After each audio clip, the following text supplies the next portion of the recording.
Hello, San Diego. Here we are, 6 a.m. on your Friday. Thanks for waking up with us. I'm Eric Connard. And I'm Netta Iranpour. Yes, it's Friday. Let's see what the weekend will be bringing us. Meteorologist Evan Arani joining us here. You've been talking about this heat that's coming. Yeah, right. A little concerning in some spots, it's right? concerning, I'd say, out in the mountains and deserts. Okay. That's where, for the weekend through early next week, we're going to keep seeing those temperatures warming up. It's going to be just plain hot out there beginning this afternoon, really. If you're along the coast and inland, though, it's comfortable, it's warm. The marine layer clouds, once again, actually help us out quite a bit in that sense, because between now and 9 a.m., there's not going to be much warming.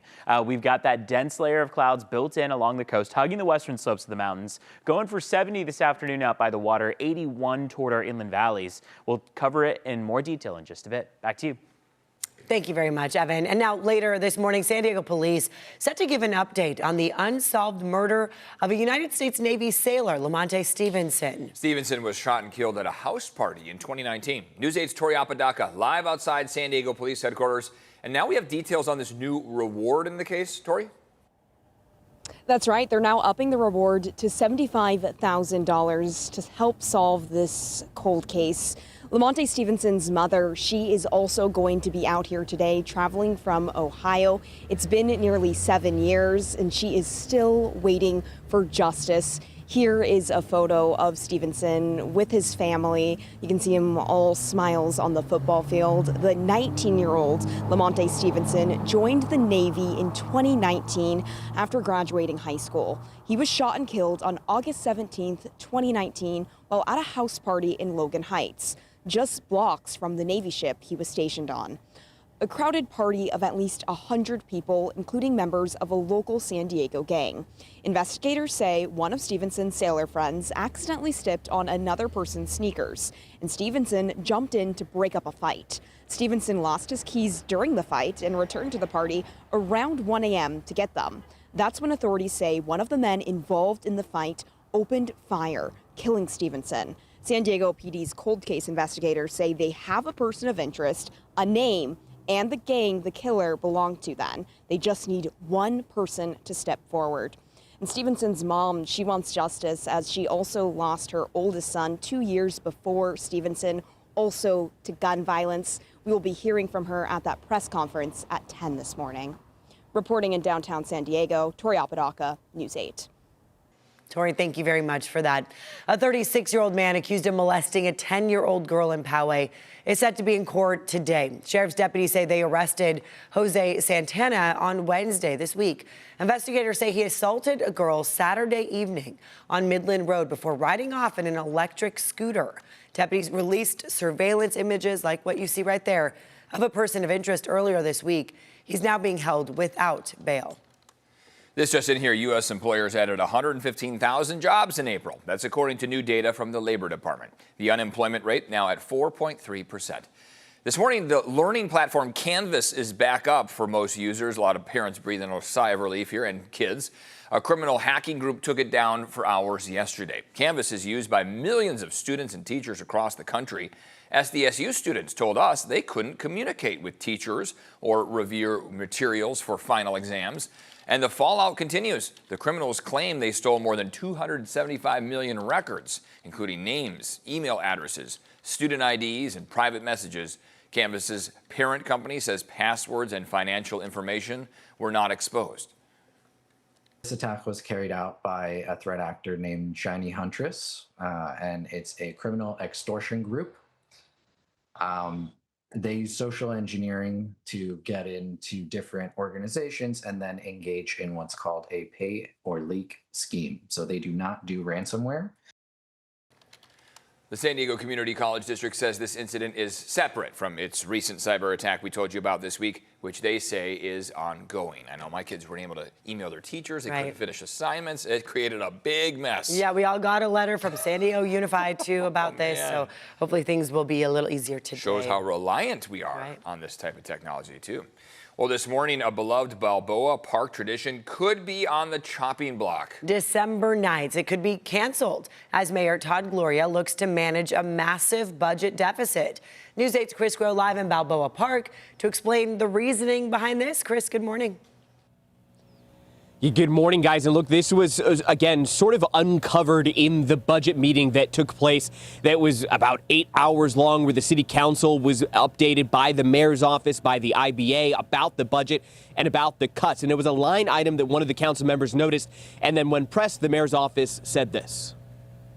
Special Events and Filming Office is unable to deliver and produce an event as it has in years past, as you all know it to be. So we are in the process of reevaluating what we can make possible to the extent that it would virtually not be happening at all.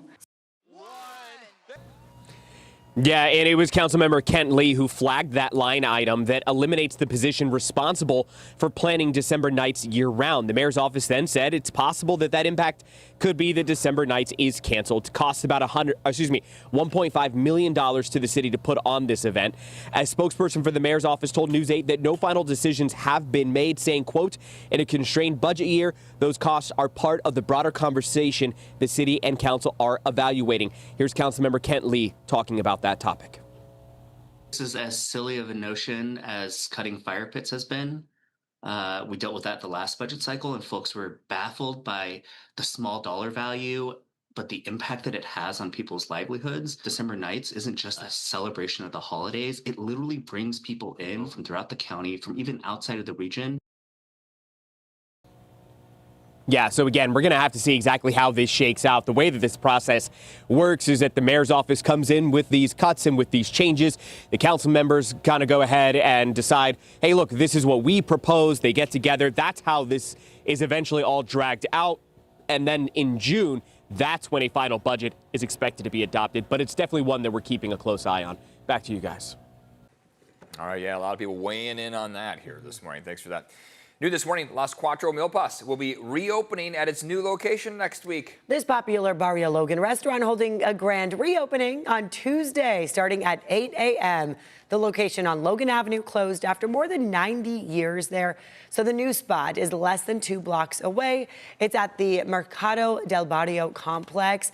Tuesday, 8 a.m. So you remember the lines daily we were there for the old location. Yeah. Well, now let's see what they'll be like. Yeah, we were there for a zip trip, the entire team. Now at the new location, we have to now take a field trip with the new location. Back for sure, yeah, because they have the same recipes. Right. This time you can use your card. Yes, no, wow. just have to bring cash. That's a big change. Are over. Yes. Card. They did. I mean, you can still use cash. And they did warn that things may be a little more expensive this time around. Yeah, they that had to makes up sense. it a I little. think they're going to have a pretty long line, to start off the day. So makes sense. It is going to be a cloudy start to the day along the coast, inland all the way to the western slopes of the mountains. Here's a live look outside at the overcast skies, and in some cases the fog that we're starting off the morning with. 70 up by the coast, 81 toward our inland valleys. The mountains and deserts are warming up quite a bit. Take a look at the heat-related alerts that we're going to run into toward the end of the weekend.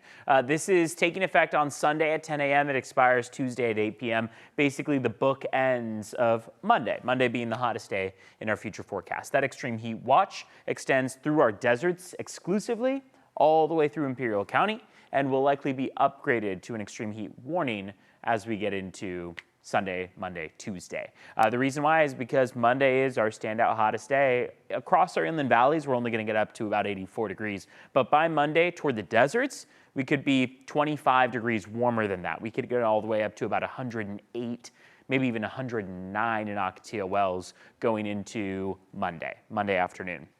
Here's a live look outside from Otay Mountain facing south. Helps kind of tell both sides of the story here, which is that those clouds are pushing all the way to the western slopes of the mountains. But if you look left toward that sunrise view, that's that easterly view on the left-hand side, that's where the sun is coming up. And if we were to point this camera fully east, you wouldn't even notice these clouds because they're no match for the wall that is our mountain ranges. Satellite radar here showing what we're talking about, clouds extending all the way out east. They'll pull back starting in the next about 2 hours or so, and then we should see the coast completely clear by the time we get to about 9 and 10 a.m. In the meantime, Santee and El Cajon, 82 degrees, 71 in National City today. Imperial Beach going for 68. San Ysidro, 73. Coastline up in North County looks pretty nice in the upper 60s and low 70s as well. Vanessa's checking in on traffic. Good morning. Good morning. Things are looking doing mighty fine as we wrap up the work week. In fact, it's overall looking like Friday light out there. This is the 15 in both directions right at Rancho Bernardo.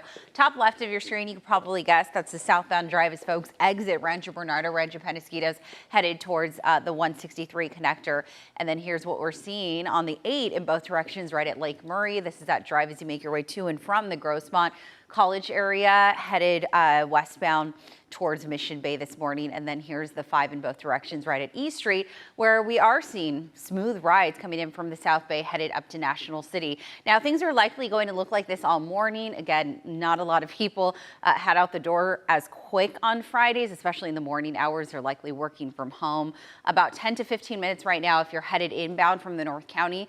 On the 5, the 15, full span of the 78, we're averaging speeds of about 70 miles per hour in 15 minutes, full span from Escondido as you make your way towards Oceanside this morning. If you're traveling in from the East County headed west, all drives are under 10 minutes. So that includes that drive out of Lemon Grove, the College neighborhood, as well as Santee headed westbound towards Tierra Santa. 7-minute drive with average speeds of about 68 miles per hour. So far, so good out of the South Bay, 10 to 15 on the 5 and the 805 as you exit Chula Vista National City headed northbound, either towards downtown or Mission Valley, under 5 minutes at last check as you make your way from downtown towards the city of Coronado. Average speeds about 46 miles per hour and overall drive time under 5 minutes.